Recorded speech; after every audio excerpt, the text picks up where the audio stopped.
Olá, meu nome é Luiz Pereira e é mais uma vez com prazer que eu venho aqui nesse espaço para trazer algumas informações e fazer algumas reflexões sobre mais uma aula da Escola de Aprendizes do Evangelho. Hoje é a aula de número 115, que é a última aula do curso. Uma aula que nos faz lembrar como espíritas que nós temos que nos pautar por alguns princípios e que temos alguns deveres para nós mesmos e para com o nosso próximo. Então, vamos à nossa aula. Eu preparei aqui alguns slides e quero utilizar como referência para facilitar o acompanhamento. Então, essa aqui é a nossa aula de número 115, como eu já coloquei, e esse aqui, então, é os nossos slides que eu preparei.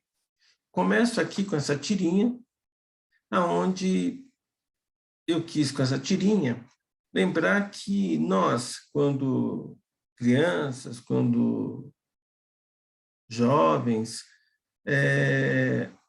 ansiamos por ter poder, por ter mais liberdade, por mais ser, mais ter. E quando chega o momento de nós exercitarmos esse mais ser, de nós usufruirmos de mais liberdade, de nós podermos buscar o poder de mais ser e mais ter, nós ficamos meio que mansos, no sentido que não desafiamos o nosso destino buscando pagar o preço por aquilo que queremos. Ou seja, em outras palavras, nós esquecemos que não existe café de graça, que nós precisamos pagar o preço pela nossa liberdade, nós precisamos pagar o preço por aquilo que buscamos, pelo poder que queremos ter, pelo poder que buscamos ser. Então, nós temos que ter sempre isso em mente, que precisamos pagar o preço. E pagar o preço significa se esforçar, se dedicar, até se sacrificar para conseguirmos os nossos objetivos. Lembrar que colhemos o que plantamos, de bom e de ruim. Então, para fazermos uma boa colheita, precisamos plantar bem. E plantar bem significa esforço, trabalho, sacrifícios. Lembrando também que se não plantarmos nada, não colhemos nada. A lei da causa e efeito se aplica o tempo todo. Quero lembrar também a questão da tolerância. Nós precisamos entender que a questão da intolerância, que é o contrário da tolerância, nos acompanha o tempo todo nas nossas práticas religiosas. Nós devemos buscar em nós a tolerância necessária para entendermos que a nossa forma de praticar religião não é a única e que nada nos garante que a nossa forma de praticar religião, de nos conectarmos com o Pai, com o Divino, com o Criador, com o Eterno, significa que é a melhor forma. Porque existem N caminhos que levam ao Pai. E cada espírito aqui encarnado neste momento faz o seu caminho de acordo com suas escolhas, de acordo com a compreensão que tem do mundo. Então, nós temos que lembrar que a nossa doutrina é só mais um caminho, que ela pode ser boa, pode ser o melhor caminho para nós, em acordo com a nossa compreensão de mundo, com a nossa consciência, com a nossa evolução espiritual. Da mesma forma, nós temos que entender a possível intolerância que os nossos familiares, nossos entes queridos, nossos amores, ou até mesmo colegas de trabalho, ou de nosso relacionamento, que, porventura, podem não entender o nosso esforço em estudar, o nosso esforço em trabalhar e nos dedicarmos ao próximo, a frequência com que frequentamos as nossas respectivas casas espírita. Então, nós precisamos ter essa consciência que é importantíssimo nós termos tolerância com as intolerâncias que o nosso próximo possa ter com relação à nossa forma de praticar a religião, como também devemos ser tolerantes com relação às formas alheias de praticar a religião. Nesse slide eu trago, por exemplo, uma referência aos 300 livros que foram queimados em praça pública em Barcelona no ano de 1861, por ordens de um bispo que não aceitava a nossa doutrina. E nós devemos entender isso como só mais um ato de incompreensão, de intolerância, mas que não nasceu com a nossa doutrina, porque o exemplo mais clássico, mais tenebroso para a sociedade como um todo, é a Biblioteca de Alexandria, que por várias vezes sofreu atentados, até que por final, por volta do século IV, teve um incêndio final, mas ela foi incendiada várias vezes. E conta-se que nessa Biblioteca de Alexandria tínhamos livros fabulosos que contavam a história da humanidade, de culturas, de cidades. Enfim, tolerância é uma palavra-chave que devemos entender e praticar. Nós temos que lembrar também, quer dizer, além de nós lembrarmos que precisamos pagar o preço por aquilo que buscamos, que precisamos ser tolerantes com a intolerância alheia e tolerantes com relação ao nosso próximo que busca outras formas de praticar a religião, nós também devemos lembrar que hoje nós temos uma outra situação quando comparamos com o advento da nossa doutrina. No século XIX, meados do século XIX, quando Kardec iniciou em 1858, 57, né, o lançamento do Livro dos Espíritos, que o ambiente era totalmente diferente. Estava no auge do positivismo, onde o homem, de uma forma ampla, tinha a ideia que tudo estava sob controle, que a ciência conseguia explicar tudo. E aquilo que ela ainda não explicava era uma questão de tempo para a ciência explicar. E aí, quando surge com Kardec a doutrina espírita, houve uma certa resistência, porque a ciência espírita é uma forma de estudar a natureza que é invisível para a ciência material. Então, houve vários cientistas, jornalistas, filósofos da época que foram estudar nossa doutrina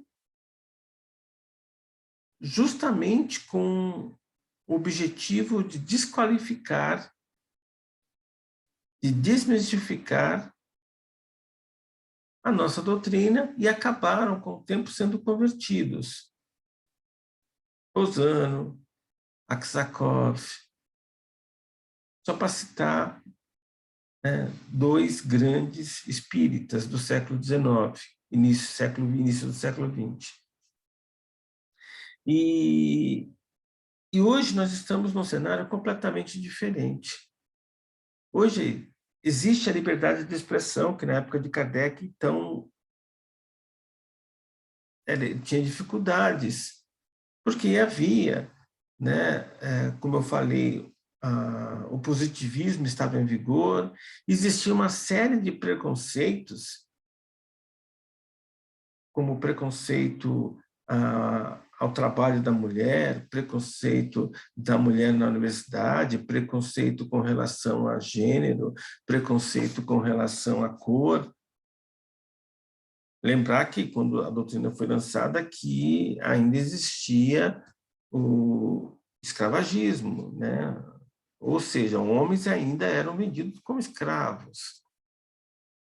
Então, hoje, nós temos a liberdade de expressão, onde isso facilita muito, porque nós podemos falar abertamente do que nós pensamos, do que nós acreditamos, das nossas verdades, em alto e bom tom, para todos aqueles que nós podemos alcançar com a nossa voz, com o nosso verbo, com a nossa escrita. E a tecnologia é um aliado a nós para facilitar a nossa divulgação da nossa doutrina. Nós temos diferentes meios hoje de divulgar a nossa doutrina. Agora, não podemos esquecer que existem diferentes maneiras de se praticar a espiritualidade, de se evoluir, de se caminhar em direção ao Pai. Então, nós temos sim que usar tudo que pudermos em termos de tecnologia, fazendo uso da liberdade de expressão que hoje é possível, para divulgar a nossa doutrina, mas, ao mesmo tempo, respeitando a espiritualidade, a forma de pensar, de caminhar dos outros espíritos encarnados, porque todos estão em evolução, quer queiramos, quer não. Só que cada um segue seu próprio caminho, de acordo, como eu já falei, com o seu grau de evolução, com o seu grau de consciência, da forma como vê o mundo. Nesse processo, né, de evolução do espírito, onde, mais uma vez, precisamos ter a consciência que temos que nos esforçar, que temos que pagar o preço e que devemos ser tolerantes em todos os sentidos, que temos, nós espíritas, temos desafios, tanto pessoais como coletivos a vencer, porque precisamos educar o homem velho para vivenciar o homem novo. Educar o homem velho é nos conscientizarmos que nós espíritos, estamos na matéria hoje para aprender, para evoluir, para nos refinar. Que a matéria é um meio e não um fim. Que a nossa verdadeira vida é fora da matéria. Então, que a vida por prazer, viver por prazer, é trocar as bolas. É viver o meio como se fosse o fim. E o fim não é ter prazer, só prazer.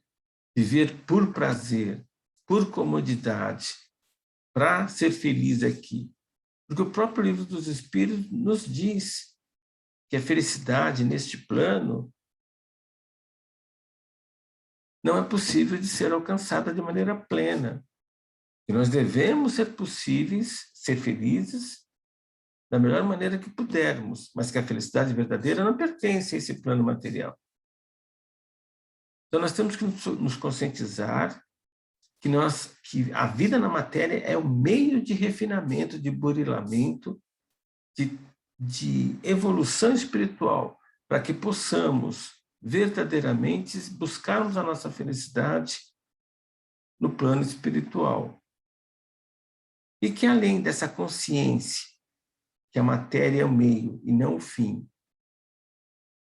que nós precisamos educar o nosso eu menor, o nosso ego, que se manifesta de diferentes maneiras, como vaidade, como orgulho, como arrogância, como possessividade, com querer se sentir, de alguma forma, especial, melhor que os outros. E esse eu menor precisa ser educado para que possamos, nesse processo, vivenciar o nosso homem novo. Não que devemos abdicar da matéria, não.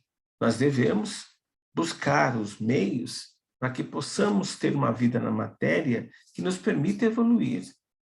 Então, precisamos buscar meios de ter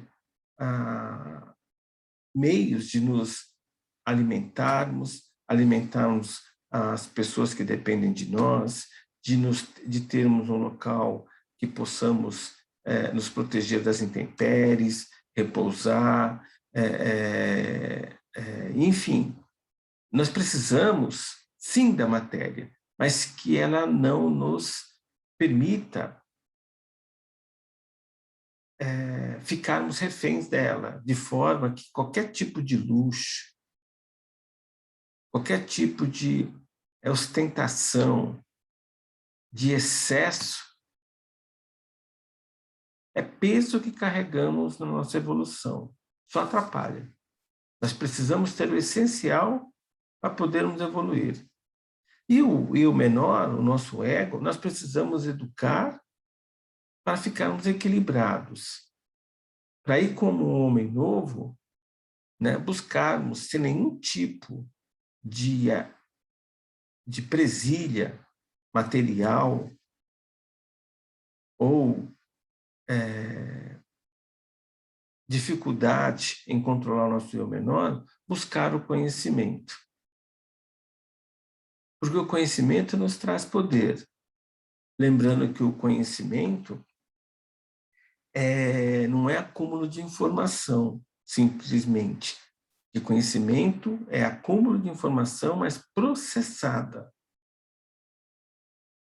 E o conhecimento precisa ser aplicado. E aí vem a sabedoria, quando esse conhecimento é aplicado de forma construtiva para nós e para a humanidade que nos serve.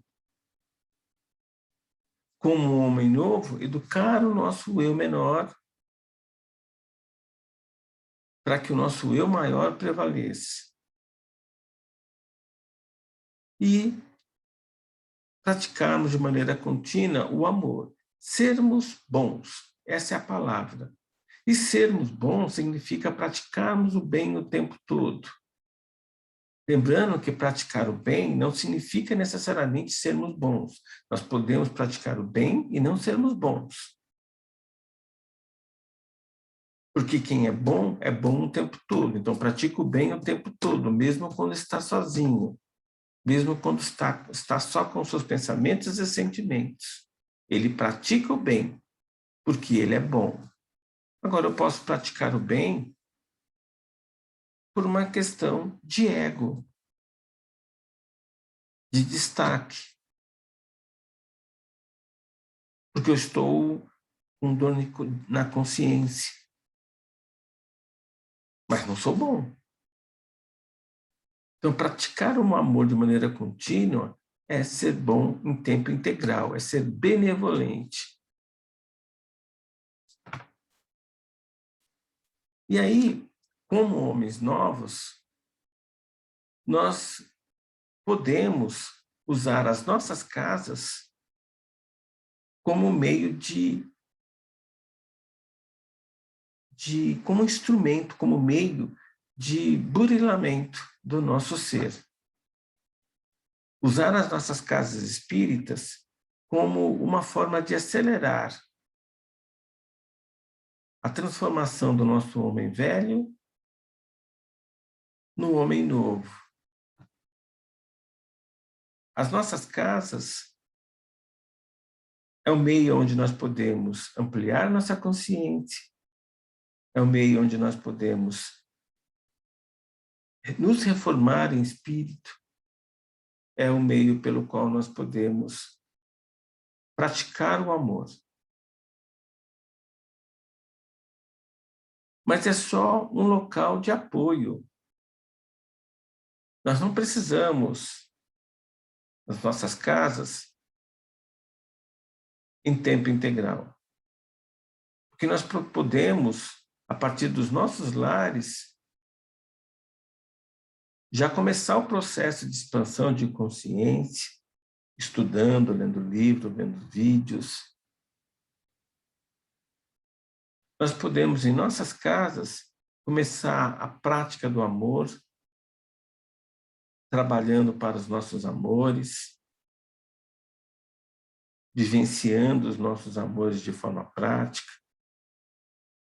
Em nossas casas, nós podemos já ir nos burilando, sendo que podemos usar aí as nossas casas espíritas como um local onde nós podemos, junto com outros espíritos que também possuem o desejo de mais ser como nós, possamos trocar experiências, possamos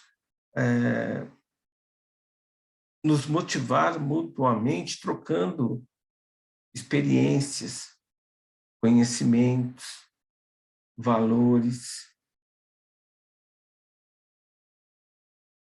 As nossas casas são um local onde nós podemos buscar referências.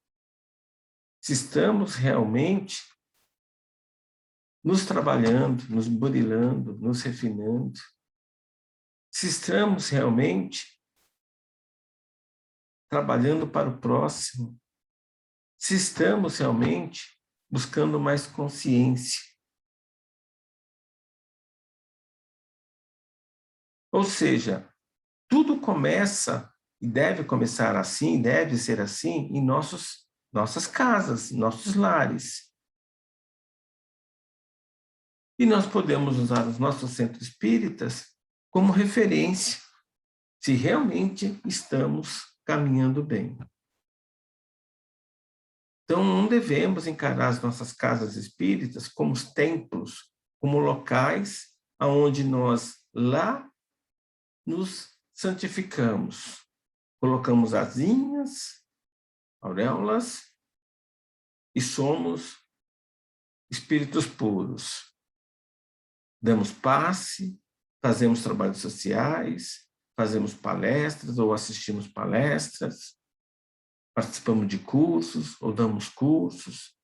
Mas aí, quando nós pisamos fora de nossos centros espíritas, de nossas casas espíritas, aí nós deixamos as asinhas, as auréolas, todo o ar de bom espírito lá. E aí voltamos a deixar o nosso eu menor prevalecer, aonde esquecemos do mundo espiritual e vivemos só a matéria. Não, é o contrário. Nós temos que usar os nossos lares, as nossas casas, como ponto inicial, marco zero. E usar os nossos centros espíritas, nossas casas espíritas, como um instrumento de aferição. Se estamos realmente caminhando, se estamos realmente evoluindo. Como ponto de apoio, as nossas casas espíritas, nossos centros espíritas, nós devemos ver.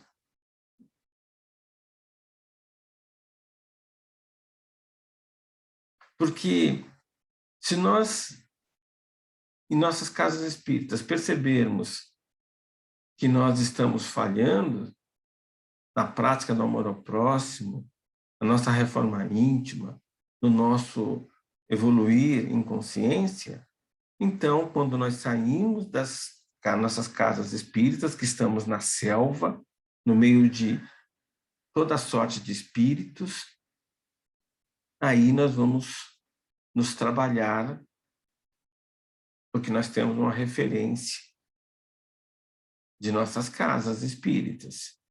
E aí, em nossas casas, em nossos lares, com os nossos amores, com os nossos amigos, colegas, em outros ambientes, como trabalho, escola, rua, nós vamos colocar em prática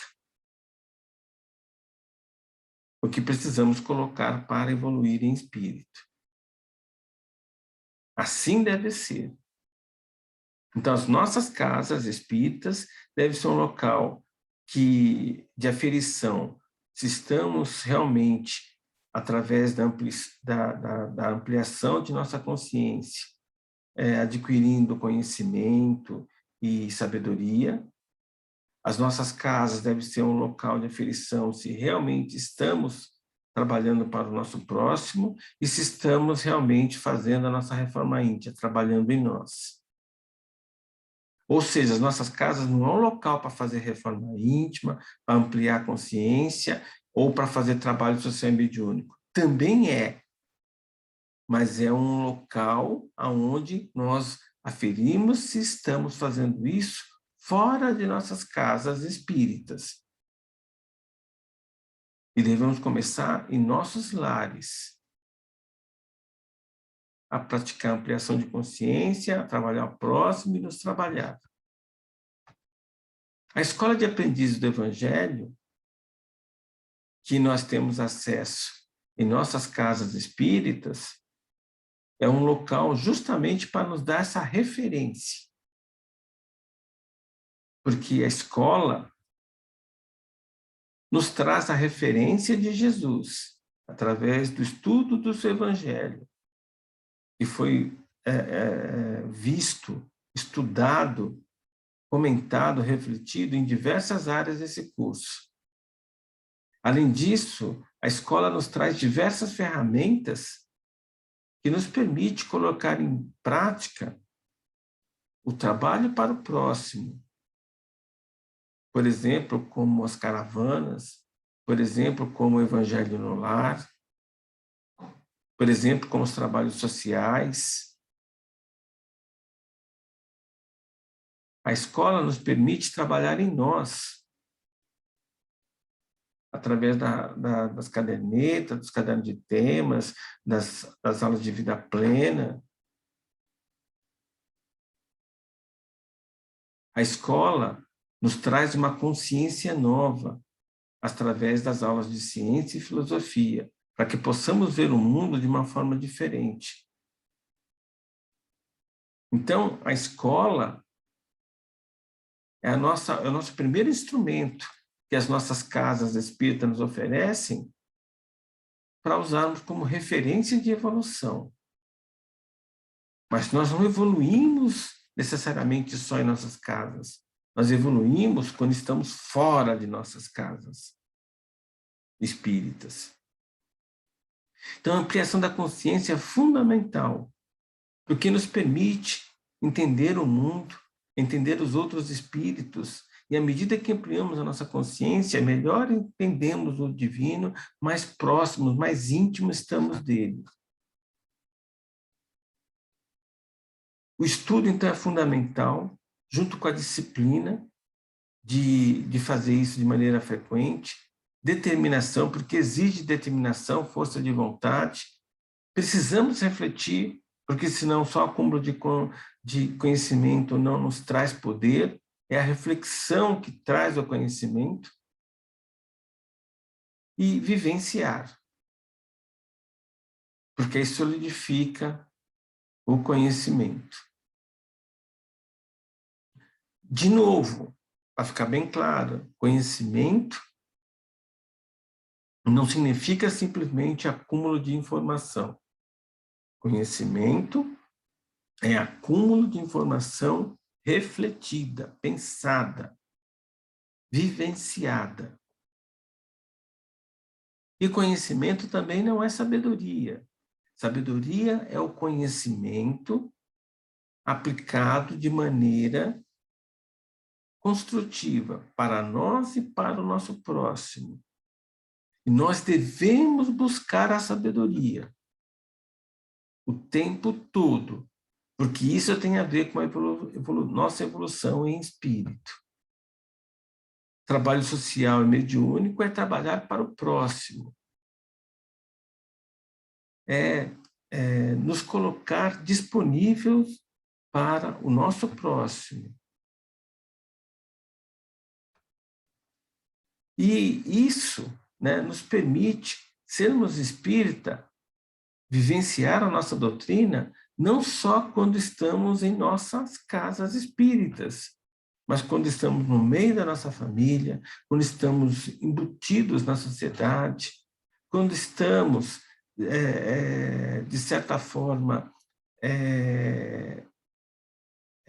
sendo cutucado por vícios, por jogos, por bebidas e outras coisas mais. Não significa que nós não podemos jogar, não significa que nós não podemos beber. Significa que nós devemos ter controle sobre isso, para que isso não atrapalhe nossa forma de pensar, de agir, de sentir.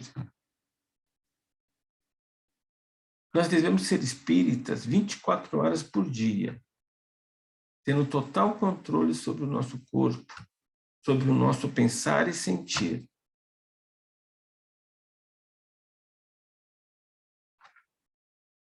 A reforma íntima é uma preocupação constante, deve ser uma preocupação constante. Ou seja, eu não devo me preocupar só em ampliar a minha consciência, em ganhar conhecimento e sabedoria. Porque se eu buscar só conhecimento e sabedoria, sem me reformar em espírito, eu não consigo fazer com que o divino se manifeste através de mim. Eu até tenho o saber, eu até tenho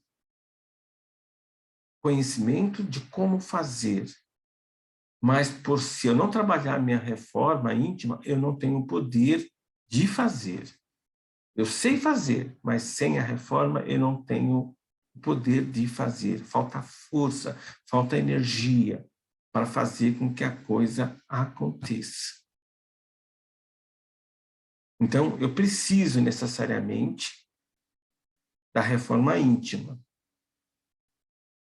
para que a reforma íntima do meu espírito, em conjunto com o saber que eu adquiri através do conhecimento processado, eu consiga mais ser para o meu próximo. E aí eu posso fazer maravilhas como Jesus disse que nós poderíamos fazer. Jesus disse que nós podemos fazer tudo o que ele fez e muito mais. Ou seja, Jesus nos incentivou, levantou nossa bola, dizemos que nós não somos menos que ele. E nós podemos ser tudo que ele foi e é, desde que nos trabalhemos, dia a dia, momento a momento.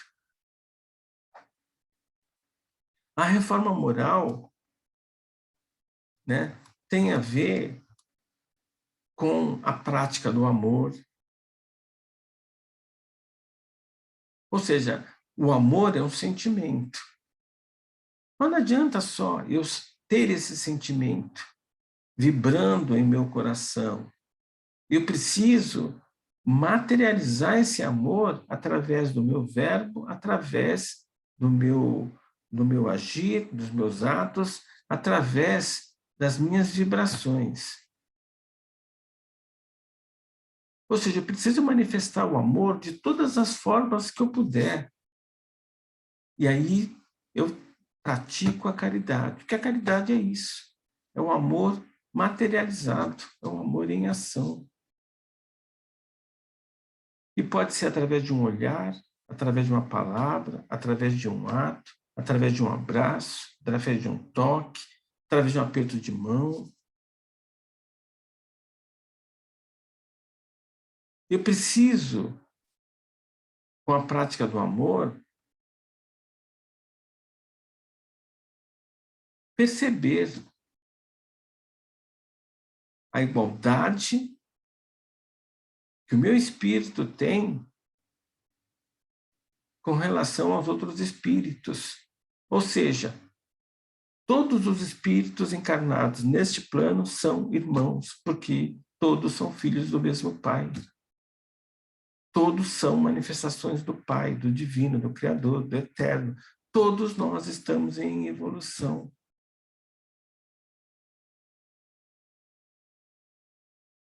Quando eu me conscientizo disso, fica mais fácil amar.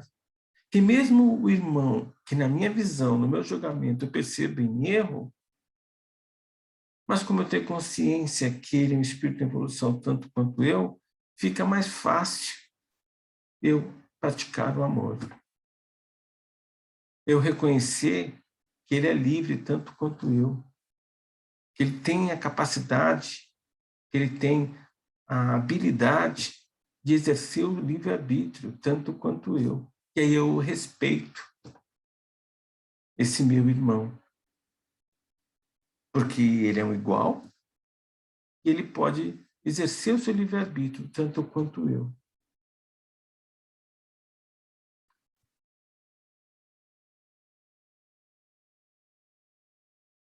Kardec nos trouxe esse conhecimento. Que nós precisamos amar de maneira ativa. Que não basta nós não fazermos ao próximo o que não queremos que eles que não façam conosco. Ou seja, que o amor não é simplesmente não fazer ao próximo o que não gostaríamos que fizessem conosco. Que o amor é fazer ao próximo o que gostaríamos que fizessem conosco. Ou seja, o amor que Kardec nos traz aí é um amor ativo, não um amor passivo. Eu amo de maneira incondicional, como eu gosto ou gostaria que o outro me amasse. Mas eu amo primeiro. E não eu fico passivo esperando o amor do próximo para devolver o meu amor. Bem, nós temos que lembrar que agentes do mal existem por toda forma, porque nós somos espíritos que temos um corpo e estamos nos manifestando na matéria, que é um meio de evolução, para o fim que é a casa do Pai, que é nos sintonizarmos, entrarmos em ressonância com o Pai. E aí nós somos sujeitos, enquanto espíritos encarnados aqui, a todo tipo de fatores que podem atrapalhar nossa evolução. Valores inadequados que se expressam em conceitos, em ideias que nos implantam e nós, sem percebermos, acabamos aceitando por não refletirmos sobre aquilo. Valores que não são colocados pelos meios de comunicação, pela internet, pela televisão, pelo cinema, por pessoas ao nosso lado. Então, nós temos que validar, precisamos fazer isso nas coisas que nos colocam. Veja bem, nós não precisamos ser validados. Se nós nos preocuparmos em sermos validados, nós vamos ter dificuldade em evoluir. Nós precisamos validar aquilo que a sociedade nos coloca. Nós temos que evitar ser escravos do prazer. Aquilo que eu já falei, o meio material é um meio, é um instrumento de evolução e não é um fim. Devemos evitar aqueles espíritos encarnados que se colocam como intermediários do divino, como donos da verdade.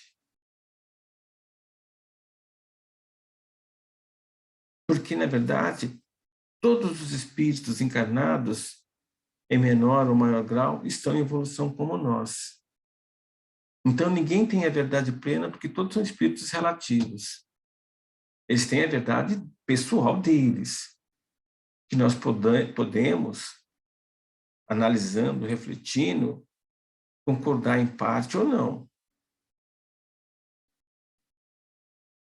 Nós devemos tomar cuidado, então, com amizades impróprias, com espíritos que não estão antenados, sintonizados com aquilo que nós julgamos ser necessário para evoluirmos.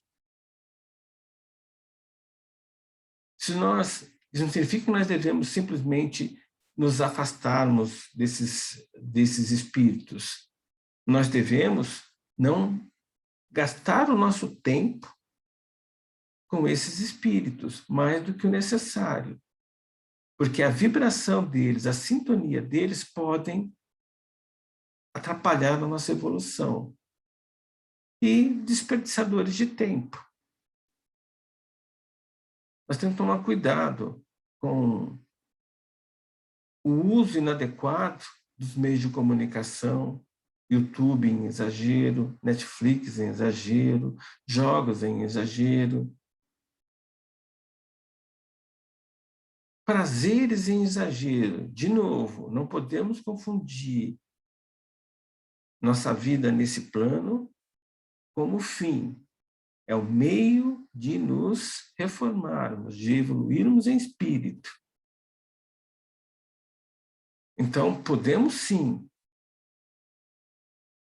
assistir seriados, viajar, dormir, nos confraternizar com as pessoas que amamos, mas não devemos fazer só isso, viver em função disso. Devemos lembrar que devemos dedicar tempo, esforços, energia em nossa evolução pessoal.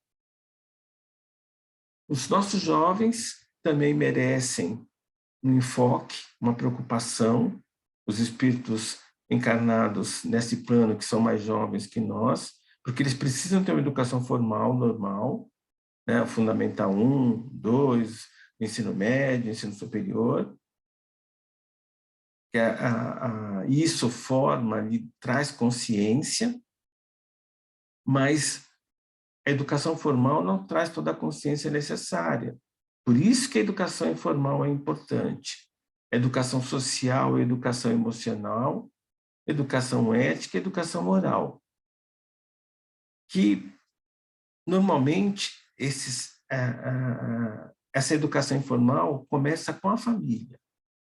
Então, como família, nós temos que procurar preencher esses gaps que as escolas formais não preenchem de maneira plena. Porque se nós não nos preocuparmos em educarmos as nossas prolas, os nossos jovens, de maneira social, emocional, ética e moral, nós vamos ter jovens, de repente, com uma educação formal até de primeiro nível, mas com baixa respeito ao próximo, porque falta educação social, com dificuldade de perder, porque falta uma educação emocional, sem ética ou sem moral, profissionais que são antiéticos ou até imorais, porque faltou esse tipo de educação. E, por último, a educação espiritual, que também deve começar de cedo.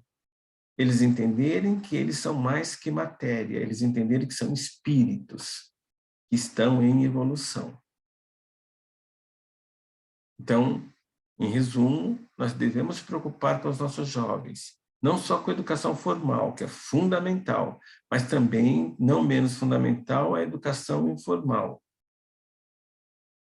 Mais especificamente, a educação social, emocional, ética e moral e espiritual, que devem começar já em tenra idade com os pais, com os irmãos, para que, quando adulto, esse espírito tenha uma educação adequada que lhe permita evoluir bem. Para terminar, eu trago aqui algumas frases de Kardec que devemos ter em mente. Os verdadeiros adeptos do Espiritismo sois vós, os escolhidos de Deus, e de pregar a palavra divina. É chegada a hora em que devemos sacrificar a propagação dos espiritismos, os nossos hábitos, os nossos trabalhos e as nossas ocupações fúteis. Erasto, no Evangelho segundo o Espiritismo. Ou seja, que tem preço, e nós devemos trabalhar por divulgar a nossa doutrina, respeitando, tendo tolerância com o jeito de ser, de pensar do nosso próximo. Então, não devemos convencer ninguém a adotar a nossa doutrina. Se percebemos que o nosso próximo está bem, está feliz, está em equilíbrio com o caminho que está a seguir, dependente de religião, que assim seja. Agora, se percebemos que o nosso próximo está com dificuldades, está em desequilíbrio, está meio perdido, aí sim devemos apresentar nossa doutrina, mas não de maneira dogmática, de maneira forçosa. Devemos simplesmente apresentar a doutrina, para que ele, vendo as nossas verdades, perceba se as nossas verdades o preenchem, o motivam, incentivam a mais ser ou não. Respeitando sempre o livre-arbítrio do nosso próximo. Aqui, Paulo, em Coríntios, né, faz um chamamento para todos nós, que nós precisamos trabalhar. Portanto, meus amados irmãos, sede firmes, inabaláveis e sempre abundantes na obra do Senhor, sabendo que no Senhor o vosso trabalho não é em vão. Ou seja, devemos trabalhar e propagar os ensinamentos de Jesus. Porque por mais dificuldade que tenhamos, por mais difícil que seja, esse trabalho não é em vão. E para terminar, e depois, e levai a palavra divina, arme-se vossa falange de decisão e coragem, mãos à obra, o arado está pronto, a terra espera, arai. Ou seja, vamos arregaçar as mangas, levantar a cabeça, estufar o peito e ir com tudo que podemos, caminhar, evoluir. E se no caminho encontrarmos outros espíritos que precisem de ajuda, vamos oferecer a nossa ajuda, a nossa doutrina. Se ele julgar que a nossa ajuda é interessante, é o apoio que ele precisava, muito bem. Se ele achar que não é necessária a nossa ajuda, vida que segue, fizemos a nossa parte. E é isso, né? Espero que todos, me incluo, tenhamos essa consciência que precisamos nos trabalhar de maneira contínua. Não é porque este curso terminou que nosso trabalho de reforma terminou. Não, precisamos continuar nos trabalhando o tempo todo. Que assim seja, então. Graças a Deus.